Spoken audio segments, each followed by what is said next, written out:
Hey guys, it's Day Day here and welcome back to another video.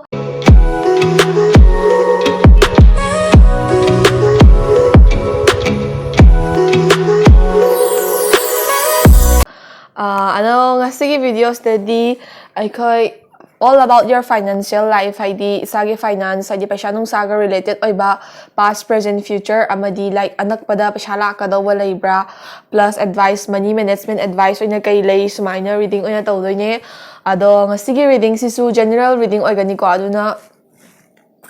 ai mitse nungdin tumuba ilaw manadre General reading oigani aduna yamna personality resonate tawrtaba yai aduna personal reading tawbiningba ai Instagram link toigi description box ta makhada no hapcharamage aduda changaga DM tawbiro aduga adum isagi slot booking tawba yagani and ngasigi reading asidi only pile ani khatang khaidokcharage haidi pile A pile B adumaina pile ani khatang khaidokcharage detail reading oibana yamna sangna haidi pile mayam khaidoga kholaga di tawjararoige ko aduga hoi kashu atopadi leite dum isagi finance ki oiba maramda dum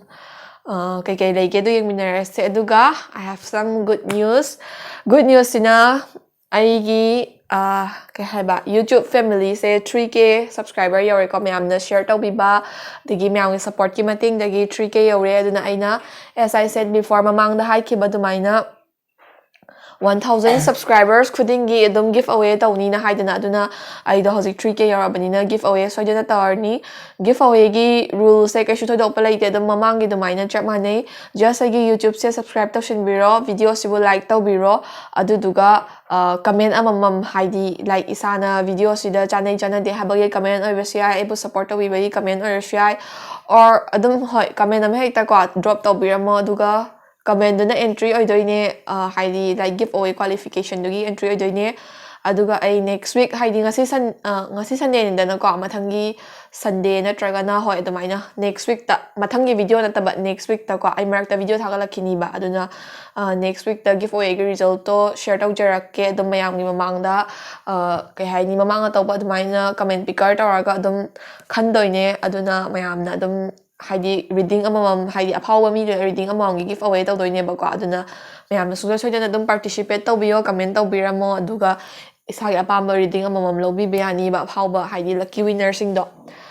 so adum mga adum tai kai thudok palaite dona reading room da my answer lase hozik han bada pick a pile haidi pal do han uchar age aduduga reading sin mari hourse timestamp do ai adum description box ta hapchar amage so let's get into the video.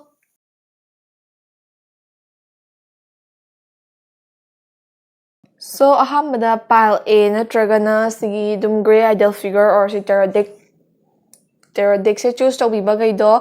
adugi adum financial life hay tare ko magi financial life ta past present future dagi kay leba adagi do money management advice aduna chingbasing do yang do nya do card hana picture se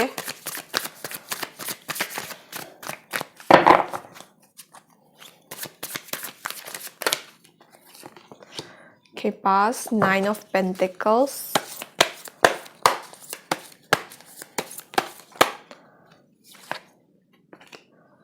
present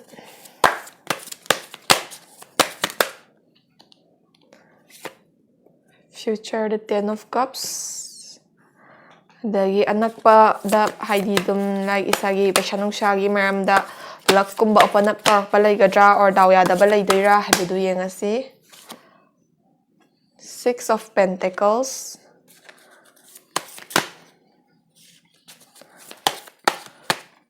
aduga affirmation card ama ko haidi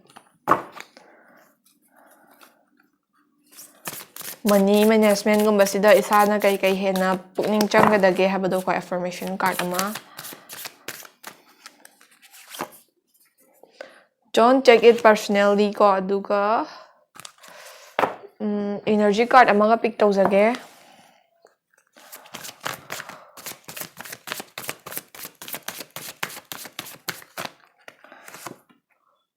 closeness okay adum aphaba suyawe phattaba suyawe ado hoi reading se hour se ai amam toina tongan explain tawjar age So first ki card pile e khani basingi ko Nine of Pentacles sariba card reverse neba. Sige Nine of Pentacles sariba card reverse na pile e khani basing se moi ki past ko kai haini mina some sort of advantage in the field of finance haidi finance ki field sida mina advantage khara lothok pi khiba ko haidi friends oi be relatives oi be paisa nong sa wai khraga singak tabagumba or kuina namsil laga thambiru bagumba ko natraga na business amada paisa thadaruraga business to mai pak hodabagumba adagi atopa maram maya malay example na pire matamda relationship kumbada sudum investment tawnay ko investment taway haidi dum paisa nong sa haidi gifts and all sigumba mayam invest tawzaruraga oithokkhidabagumba ko aduga nakana maromdana kai haini tawbada mai pak tabani khangde or adagi job kumba related ta paisa nung sa piruraga thabak su hoda paisa su hanjal hoda admaina matam mamangi matam sida haidi dum isagi pa sida ko paisa nung sagi field da khara mang ta khiba haiga dramin advantage khara lobi khiba haiga dra sigumba thodok khara thengna greba aduduna isaje hojik pudi hoi tapna recover tawri adagi money management gumba se khara haira na hayado mamang di money management gumba hairamdaba adagi lakpaga chatpani henbagumba sigumba incidents mayama thengnarakre na di hai bako pile e khami basingse aduga next ki card china to empress sariba card chithol eba sigi empress sariba card chigi matungina pile e khami basing se ka hojik present sida di moise hoi recover body tawri ba mamangi loss mayam de gi recover body tawri ba ado moise mina kaino ma hara pa matamna no haibangam da bani khangde na tragana isage ba influence haidi paisa nung sa thada ba da base control to bangam da bani khangde adagi hoi nakana maramda khitang humanity character suyam chenba isagi bhawba suna leitrika na mi ge mateng pangna ba so mo khotna ba gumba oramba suyai kwa ado dum puk phaman bagi mi advantage lobi ki bo oramba suyai pass to su kwa aduna sigi empress ba karchina hair se hoi isana aphaba thabak tawbagi good karma budi lakpa yai dum future da aphaba oirak pa yai kwa du taraga su hojik present sida isagi settlement na ma phasna phangdri ngai di or isaje phasna financially well settle hoi phasna wala pa leitraba oiragadi du mating pangbiyo ka shukai di ko du taraga su financially well settle oidribo oi taragadi kitang selfish oi biyo ba mi gi khan gano habana te du taraga su isagi needs isagi wants hana kitang prioritize to biyo habagi mong da sigi empress ba card na advice piri ba ko ado so past ka present ga da sumaina lere past na mina advantage kumba khara lawkhiba leire ko aduga present sidana recover di tapna tawri tawbatabu pura fully hekta money management loinamak haire khole or paisa nung sagi feel sida aphaba ngakta oire dumakti hainingai di leite ba present sida su ko aduga third ki card china 10 of cups sariba card che thole eba sigi 10 of cups sariba card china hoi isagi future da budi paisa nung sagi feel sida financially independent oiba mingona depend tawdaba ko parents oi bi family oi bi se depend tawdaba isana phasina earn tawba ngamjaba aduga nakamna marom da isana wish tawjakhiba mayam haidi paisa nung sagi feel sida ai samai tawba paisa nung sa wat ta pada bani khangde or business ama mai pakna bana hotna bani khangde aduga mayam do wishing do fulfill tawba ko aduga isagi desires mayam je complete tawba ngamba future amana budi ngairaga leiba abundance oiba prosperous oiba future amana budi ngairaga leiba do future se yoba matam kam changhan gani habado isana ngasai gi dum migi damakta hana khan lai taraga de dugi future do yobudu yorakani du taraga su matam yam changani ba aduna kitang selfish oibiraga heta puk pharano or migi yam khallano haiba makti na te ko du taraga su isagi wants isagi needs to hana kitang prioritize to biraga isa je phasna hana settle oina bohna biyo haibagi mong de advice neba aduga adumaina haidi advice mayam do follow to biraga money management gumba sida phasna khantha biraga manage to bi taraga di aphaba se leidi lei haibagi vision se sigi future gi card china piri ba ka aduna future da di abundant oiba future ama lei habase so dana maki haidi leiraba gumba ne ba ko aduna past mina advantage of be create adu taraga su tapna recover tawre present sidana hoi hotna reco future gi damakta isagi damakta dum isana hotna jari du taraga su nakanda distraction ko mingi influence ko yam chatpa mi nangang basak pa yam na lawba bani related issues da section da bakhot ta base myam se tokpiraga phazana haina singna chatpiro haibagi advice ama piri adumaina follow toraga chatpi taraga di future da di ngasai gi isana pami ba ningja ba mayam do ngasai good karma mayam duga pullaga phaba sing da phangak pa yabagi vision se future da pdp re kwa aduna smaina past present future gi leire makha tarapa card amu yengminarase Mathangi card chidana ko Six of Pentacles hariba card che tholeba sigi pick 6 of Pentacles hariba card china isagi adum future da paisa nung sala ka daw ba laibra finance ki marams da ko pile e khanbi basingi dum luck kumba open up tar ka da ba laibra ai samjam na nungai gidre da Lakkumba open up tawrakadaba leibra kari kari leige habado hairtoinebako adusigi Six of Pentacles hariba cardshigi matungina ngasai future gi mamang the future gi card na su ningba ki kadi thungba phaba pi na hydra adusigi Six of Pentacles card na su isana ngasai gi piriba pithokiba mingonda pithokiba mayam do good return oina halakpa isagi effort mayam se mina recognize tobiraga good return oina hanbirakpa adagi isana hotna jaruba dugi chap chaba return phangba mina acknowledge tobiba isagi thabak inkhang oigera natragana isana hotna jariba mayam se mina acknowledge tobiba mina masak khangbiba adagi fortunate oiba daw yaba sigumba mayam se haidi hoi paisa nungsagi field da daw yaba gumba se luck se open up tarpa yaba gi vision se yam chawna lei ko aduna ngasai isana mamang da migi da magta mateng pangjaruba kholuba mayam dugi aphaba fall loina mak lakani aduna aphaba opportunity dum open up tarakadaba leire wabirno hojik financial hardship kumba face tobiba taraga su ko adum aphaba opportunity khar lakadaba leire aduna yam ka hena wabirabida hotnabadi lepigano isana hotnadraga paisa dek tamathakta tarak toidi natte ko aduna hotnabadi lepigano haiba advice se piriye Next, don't take it personally hariba card chathol eba ko sigi don't take it personally hariba information card china paisa nungsagi feel sidadi migi oiba thabakta isagi problem gi type ta deal tawba tackle tawba sise tawbigano haibagi mongda advice pi ba maramdi migi paisa nungsa ama yam darkar oye yam chille haba matamda isagi problem gi type ta isagi arai leita yengdana mingona pithokpa kaina habado ngasagi kitang haisingna chatpiyo kaina habado adum yam daloina ma kauthoga hekta migi mateng pangningini kaina phatlauna hekta pangthoba gumba ko tungi ko nagi khandhauda bugumba sigumba se khara tawraga isagi ngasai gi lakadariba opportunity ma'am dagi kanaba lawham khanghauda bagumba adum charak chay naraga kairai da loishan grino paisa nungsa che kaina khanthabam su ngamhauda bagumba sigumba sing che khara face tarpa ya aduna yari gai mi gi problem da isagi problem dongna deal tawbigano isana khut thingjanda ba yaba mafam oi taragadi thingjanda na hotna biyo paisa nungsa gi maram da diam section biyo natragadi mina dum khata na advantage loba yaba gi vision su leiti leina haye bako Next ki energy card china closeness hariba aroiba energy card chine bako closeness hariba aroiba energy card china pile a khani basing se ko mogi adom life sida haitare ko pile a khani basing sida anakpa future da ngasai gi paisa nungsagi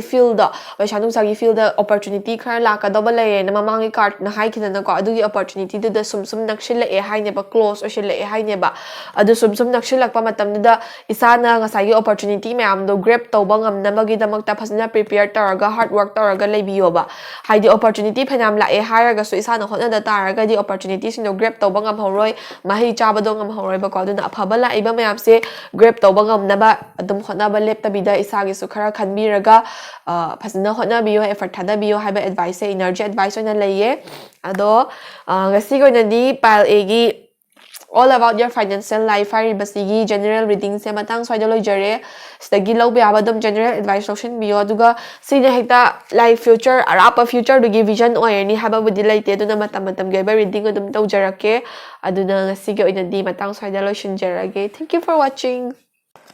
So next pile B natragana sige blue ideal figure se choose to biba gaido magi financial life ta kai kai leige habado card cha na pick taraga yang minarase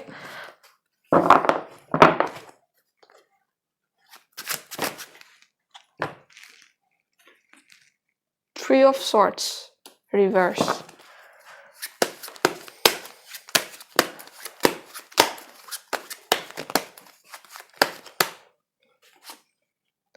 Knight of Swords, squad.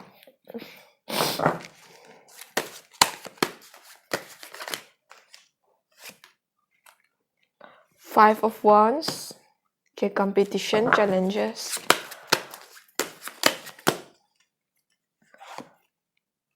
Ten of Wands. Okay.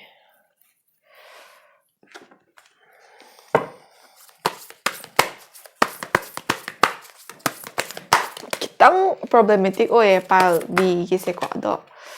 Hoy pabalay bedilay di taraga su kitang problematic oye follow your heart.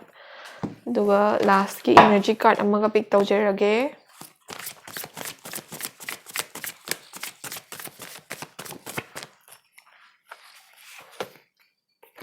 Soul purpose ko. Okay.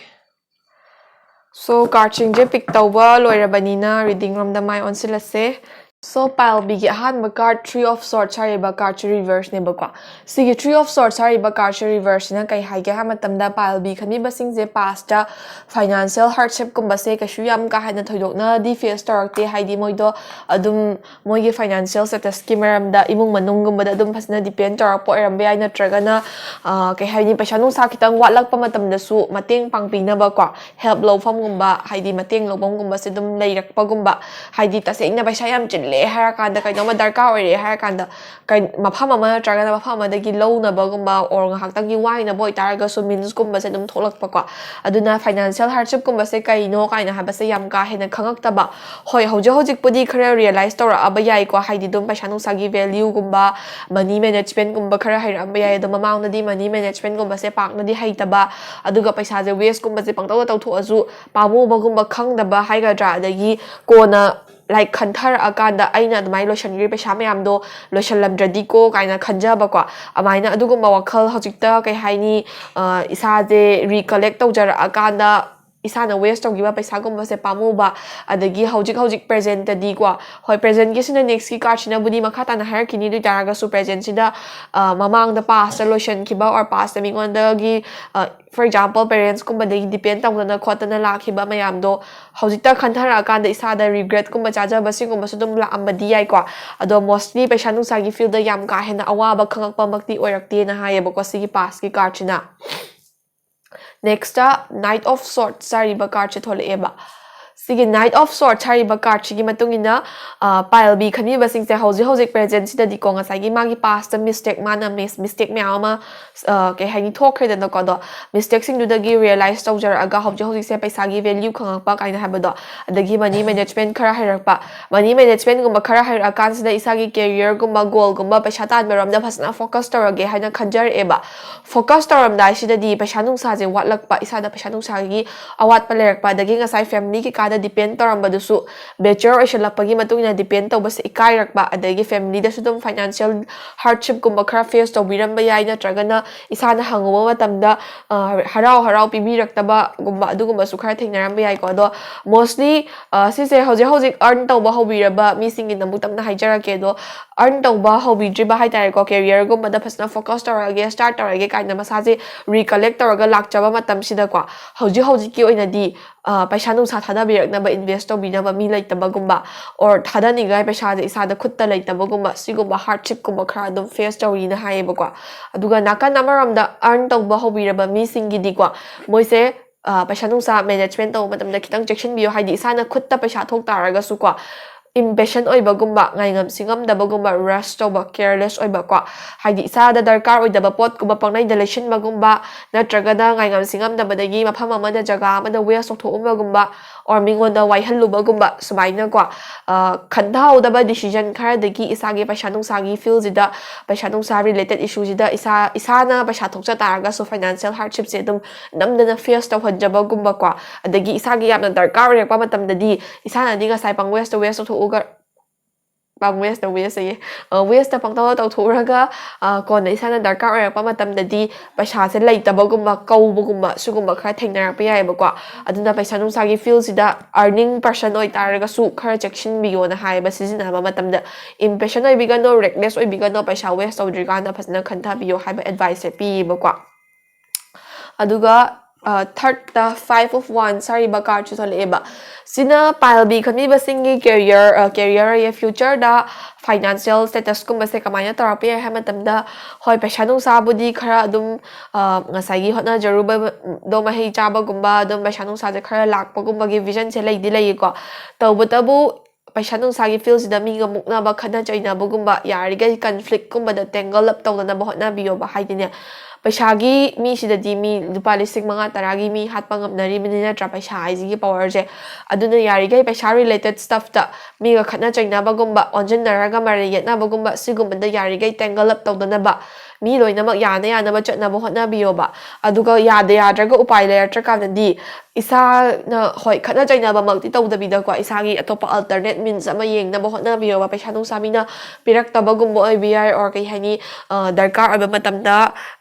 miga muknaba khotnaba tholakpa matamda kitang jackson biyo bako isagi personally oina kitang jackson biyo aduga competition gumba yamna high oiba jaga da step in tawba yari gai miga khatna chainadana ba isagi tongana personally lainaba hotna biyo aduga nakana maranda paisa nungsa earn torpase hoi opportunity gumbadi open up torpa yabagi vision biye do isana business gumba hawgadawba or paisa nungsa tangena khalakpa matamda isana step in tawgadoriba jaga do khara highly competitive oiba jaga gumba oibagi harakpadagumadi khara mahai chadabagumba thingnarambadi ayo tapna hotnaraga mahai tapna charakpa yabagi vision su adum laidi laibako palbi khami basingse aduga aroiba tarot card oina ko sigi 10 of wands sariba card che tholeba